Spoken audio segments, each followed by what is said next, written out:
Every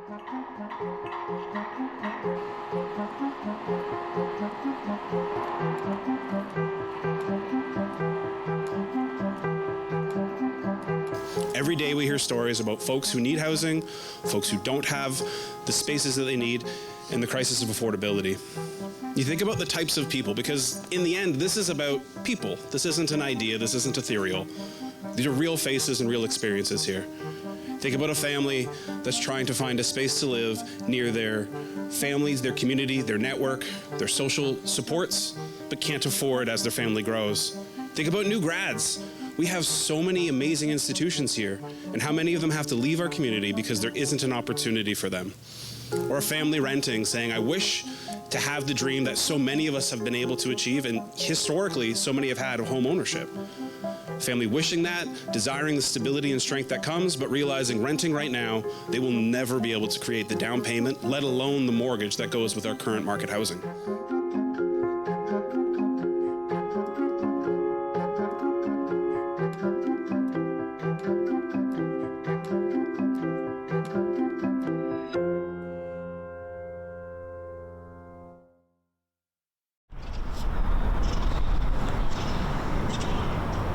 People are encouraged to own a home and take on more and more debt in order to do that.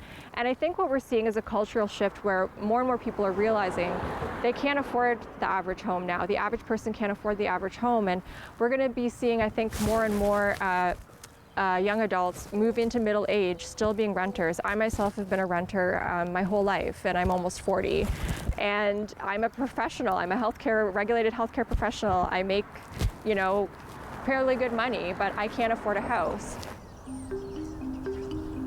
In a nutshell, this is where we are now in the housing crisis in Canada. But how did we get here? The housing gap is quite significant. There was a study recently from the CMHC saying that to restore housing affordability, we would need something like 3.5 million more units on top of what's already being built. That's a pretty significant number. So, yeah. The aging population is choosing to age at home as opposed to downsize. And we're seeing issues of downsizing where folks in their 70s and 80s that are able-bodied want to stay at their home because to downsize, we don't have communities in Guelph, Wellington, Brant County, Waterloo region. We don't have land masses dedicated to retirement communities for those that are able-bodied. So where are these folks supposed to downsize? And we have new construction being built, but it's 500, 600 square feet condos that a lot of these folks aren't looking to move into.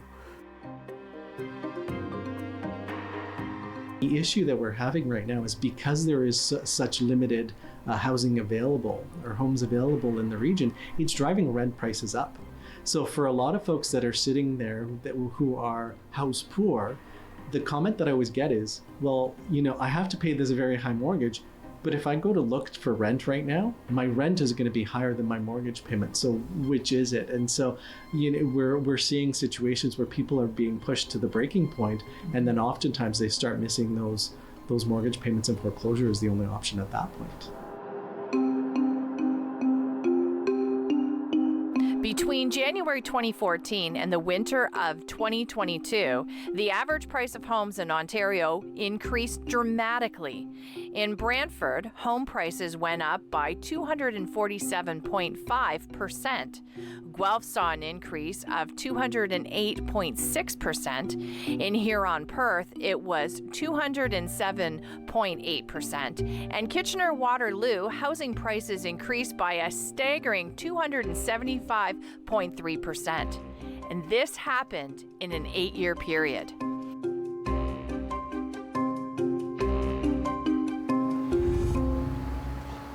For me, I have an issue with selling this place.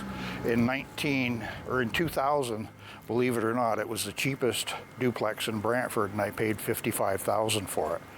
So I didn't have to. I paid it off in 5 years with us living in the bottom, my wife and I, and our 2 kids were conceived here, and so it was a cheap cheapest duplex in Brantford. Now it's worth about at least $450. If I go to sell it, capital gains on my taxes says that I have to pay capital gains on half of the profit. If that profit exceeds, usually before I've dumped it into my RSP, but then housing spikes so much that I don't have RSP room anymore, so I don't have a good exit strategy. So I'm pretty much stuck with this place, and I don't mind, you know.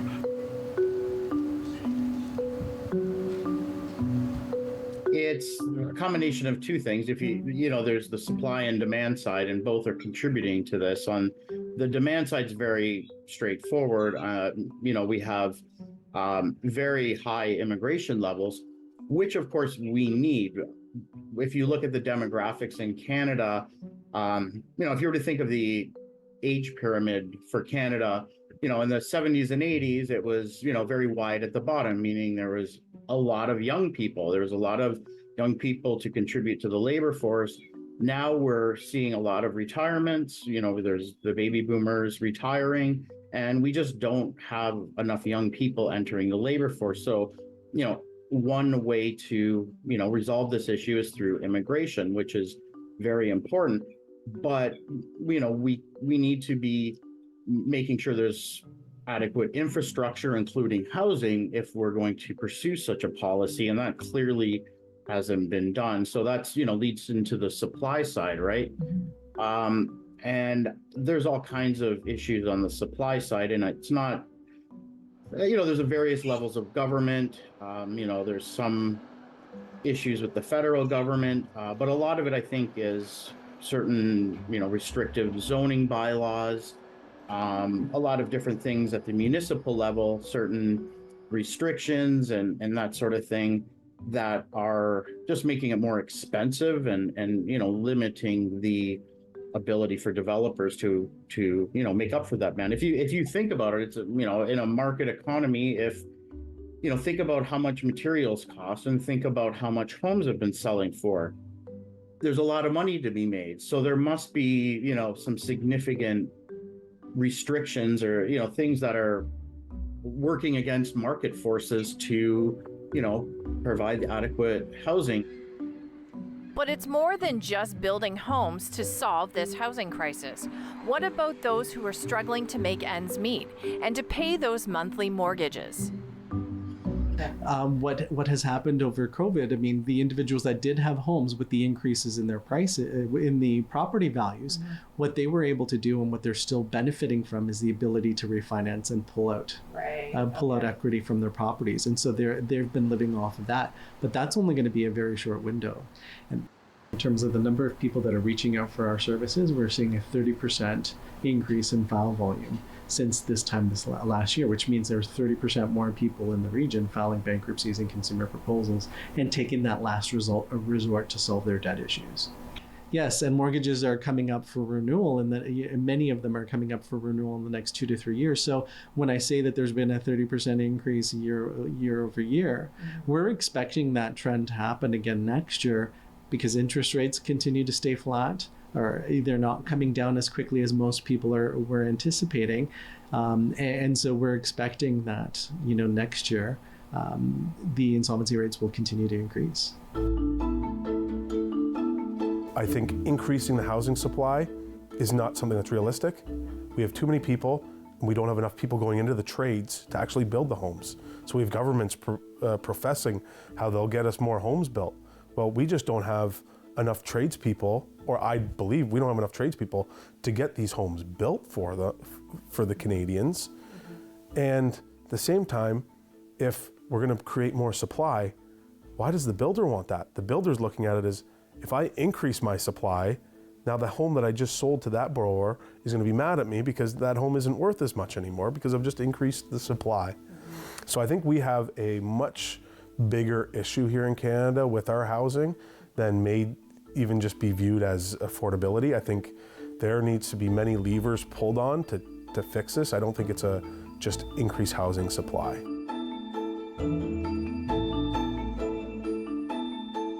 You know, I keep jokingly saying it's the most complicated problem we have with the easiest solution, build some housing. It's the governor of the Bank of Canada came out, it's a supply problem. This is a supply problem. We need more housing built. We need more purpose-built rental housing. We need more non-market rental housing. The question is, can we create a policy framework that makes that as easy as possible? And can we actually, can we get the investment in that? I would say the pandemic showed what the world can do to make sure people don't lose their houses or their businesses. It wasn't perfect, but we can do all hands on deck. And unlike the pandemic where it was like a scramble, we do have the luxury of understanding how we got here, understanding the nuances, getting a lot of data. I think there can be better policy. I think they're inching towards, you see good things. No way of getting around the fact that British Columbia has gone all in. Some of those policies can translate, right? As of this week, we have over 1,500 homes seeking consideration for funding from the Rental Protection Fund. Well on our way to that 2,000 unit goal. An update at the Central Housing Conference in Vancouver on BC's $500 million Rental Protection Fund, a fund to try to curb rent evictions in the province and to address the lack of housing for middle-class renters. Premier David Eby first made the announcement in January, allowing nonprofits to secure older rental buildings in the province. On Tuesday, the Premier emphasized relying on the private sector to deliver affordable housing is not the way forward.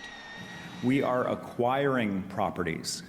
We did an inventory of every property across the province that the province owns. We passed a law to require school boards to do an inventory of the properties that they own and provide that information to government. Health authorities, cities, everybody is looking, what land do we have? Each province has approached this problem differently. In Ontario, we're still seeing instability in the rental market.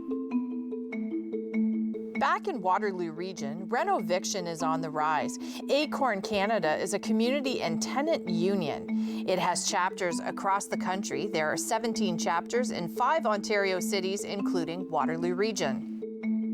It's happening for a few reasons.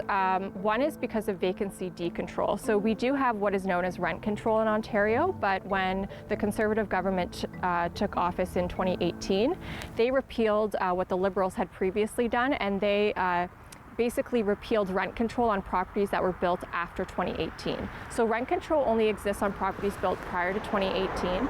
And we have also what's called vacancy decontrol, which basically just means that rent control is tied to the tenant. When the tenant leaves a unit, the landlord is allowed to increase the rent to whatever amount that they want, which is the market rate. And so there's a lot of incentive for landlords to get tenants out, long-term tenants out especially, so that they can increase the rents with new tenants because there's no rent control between tenancies.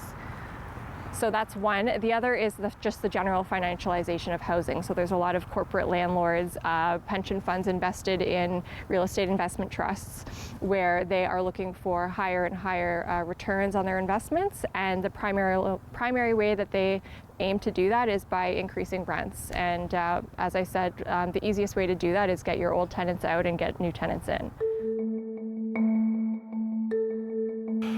Before, when I first started, you only had to give a couple months' notice, and then it moved to 3 months, plus you had to promise another place to live, or if you renovated, you had to allow them back in at the same rent. So it became much more difficult because a lot of landlords were cheating and really not needing to kick the tenant out to do the renovation, but they would anyway. I've talked to one landlord that I knew before I started this, and I asked him, well, how much do you charge for rent? And he says, as much as I can get. And that's, it's a dumb way to do it. You want to be the Walmart housing, then you keep the prices low and you do what you want. And I never really cared that much. I had a good job and I covered it that way. recently Acorn did a Freedom of Information request with the Landlord and Tenant Board in Ontario. And Acorn found that provincially rent evictions, which are also officially known as N13s, have increased provincially in Ontario 300% in the last 6 years. And in Kitchener-Waterloo region specifically, they've increased 113% in the last, since 2017. Having said that, what is really important to note is that a lot of rent evictions go undetected. They don't even make it to the Landlord and Tenant Board, so they don't even get filed because landlords harass their tenants, offer them cash for keys where they give them money to leave, or they'll neglect the tenants and their units, leave them in disrepair, just try to encourage tenants to leave on their own. So a lot of these numbers, while they show significant increases in the last 5 years in terms of rent evictions happening both locally and provincially, a lot of them go unaccounted for in the numbers. In the last year, so from August of 2022 to August of 2023, there were that time period in the first 8 months of 2023, that accounted for more than a third of the number of rent evictions that have happened locally in the last 5 years. So they're increasing exponentially. These tenants haven't done anything wrong. They're good tenants. They've lived here. They've consistently paid their rent month after month, year after year. They're such good tenants that they've never been evicted, never had problems with their old landlord, and now here they are being good tenants, some of them living here for 2-3 decades, and they're being told, you have to leave by no fault of their own. It would be like as if you were a homeowner and the bank came to you and said, you have to leave because we've decided your house is now worth way more than what you paid for it, and if you can't pay the new mortgage, then you're gone. So it's just injustice. So these people are, I mean, there are children that attend the school down the street that if they get rent evicted, they're gonna have to move somewhere else. If their parents can afford rent somewhere else and they're not, you know, living in a tent somewhere or living in a car somewhere, they're gonna be uprooted from their community and have to move schools. So it's creating a lot of problems. I mean, seniors who are retired don't have a way of paying market rent. So I mean, it rips communities apart, and many of these people have lived here for decades, and this is their home. This neighborhood is their home, and why should they have to leave just because somebody wants to make more money?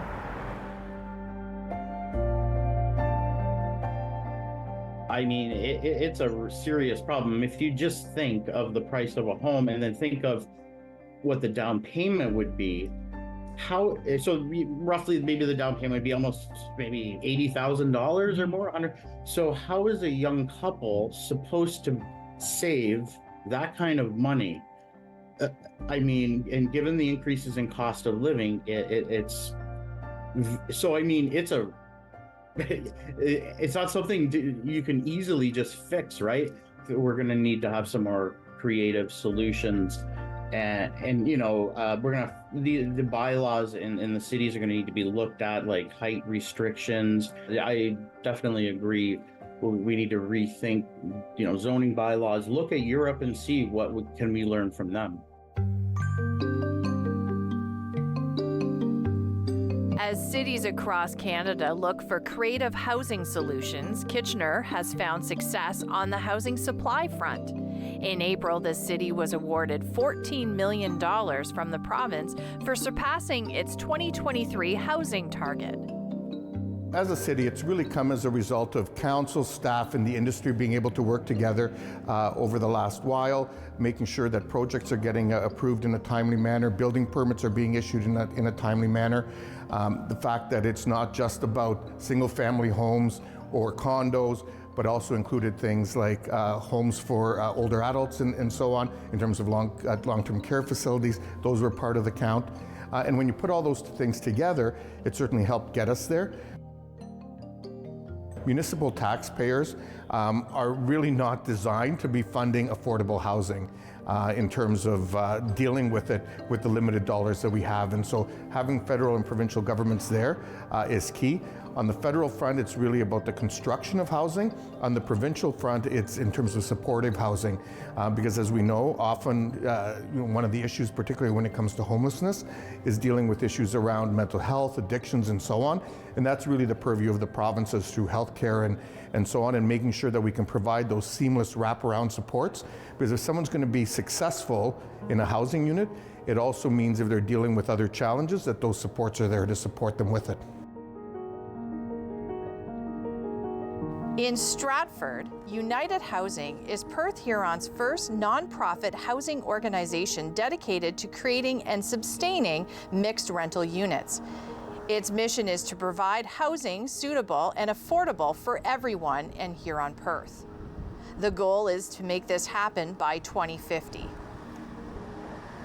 It's specifically built to be mixed income housing because we think that is the best for community building. So it would have affordable housing, workforce sort of attainable housing, not quite market, but a little bit higher, and then market housing included in the mix so that we can help actually cash flow, because one of our principles is also that these are sustainable. So this is sustainable rental housing that helps sort of bridge that gap, but in non-market housing that's needed, especially around workforce and also with vulnerable populations that are looking for affordable housing.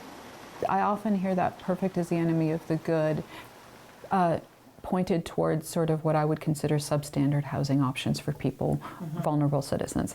That's not good. Right. I want to say, yes, I will accept perfect as the enemy of the good, but I would say just about any sort of retrofit, adaptive reuse, tucking space, tucking something into a green space that maybe a church no longer needs, right? All of that can be good housing.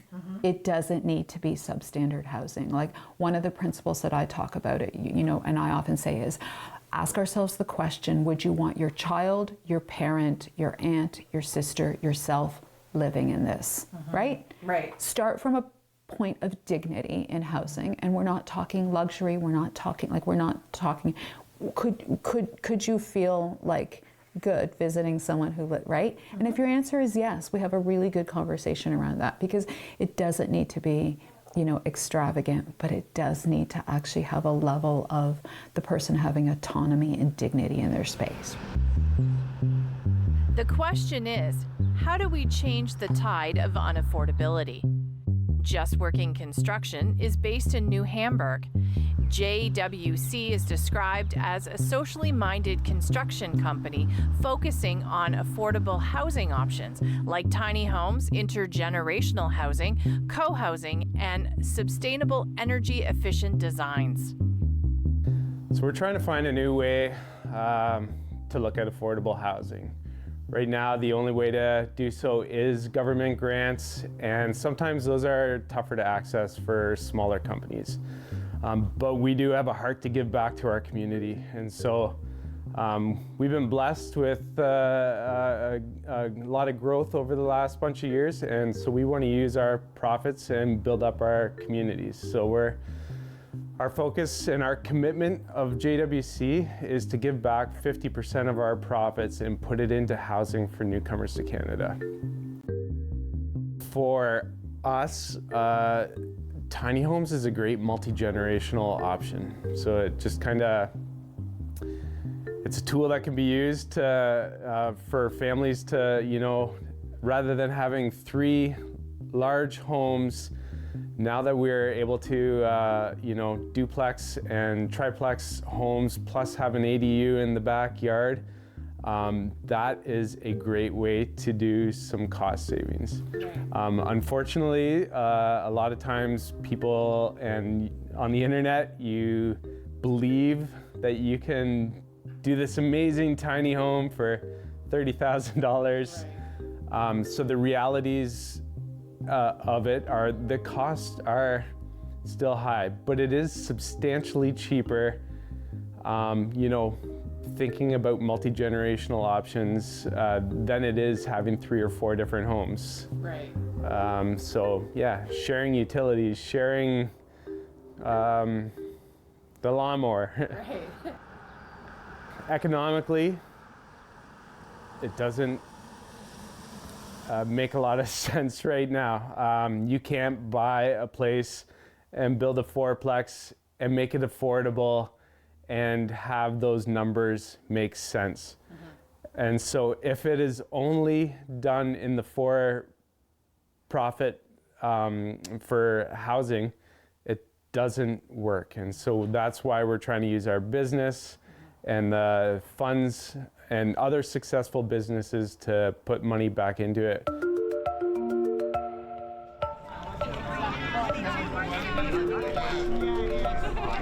The only way to address this crisis, as we said from the start, is to do it together. This needed to be everybody. It couldn't be any one of us. This needed to be the community, it needed to be business, not-for-profits, and all of our levels of government coming together to solve this crisis that impacts everyone. We can't just talk about fixing a broken housing system. We need real impactful change. And that's what today is. It's the start of change. It's the start of something that will be, again, transformative, I think, for our entire community. It's the first of its kind in Canada, a community-led partnership between the City of Kitchener and Habitat for Humanity Waterloo Region. The plan is to create 10,000 new affordable, attainable homes. With Council's formal approval on Monday, the City of Kitchener will be donating the land that you see behind us, valued at approximately $5.5 million, to Habitat for Humanity to move forward with this inaugural Build Now project.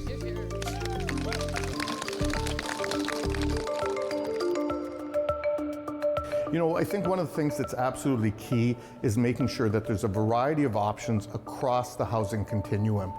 So that starts really at taking people out of homelessness into shelters, into deeply affordable and supportive housing, into market-based rents, affordable home ownership, and then market-based home ownership throughout that whole continuum. I think it's also going to recognize that as a city, we're prioritizing protecting the lands that we have already and going up as opposed to out as much as possible. So we're striving to at least see 60% of our growth happen through intensification within the existing city, as opposed to focusing on greenfield development as an example. And so, I see condos, I see missing middle, I see single family homes, I see a variety of housing types being available, both in the urban center as well as in suburbia. We need a cultural change. The financialization of housing is a global phenomenon, especially after the Great Recession in 2008, but it's particularly really bad in Canada. So we need to think of housing as a human right, and Justin Trudeau has actually said that he recognizes housing as a human right according to the United Nations. But we need action on that. We actually need solid action and change that, recognizes that tenants and renters have just as many rights, or should have just as many rights, to living in their home as a homeowner does, especially tenants that don't break the law, honor their lease, and respect their neighbors and pay their rent. There should be no reason for a tenant to be legally or illegally removed from their home through no fault of their own. We need to divest from the financialization of housing. We need reforms and regulations on real estate investment trusts. Pension funds need to reallocate their money to other sources of investment so that we aren't having people who are literally being kicked out of their homes, so that people who are receiving pensions get to retire. What I'd like to come out of this is that we are perpetually thinking about housing and where we are, so that something that has become a chronic and then acute crisis never becomes one again. And I think that is rooted in having really strong national housing policy that is integrated with provincial housing policy that then is supportive of the work that municipalities do. And I think that the depoliticization of housing is really, really very important, right? I think every person in your community should understand that housing policy is foundational to good community. That's my kind of high-level hope coming out of all of the work that's being done in housing right now.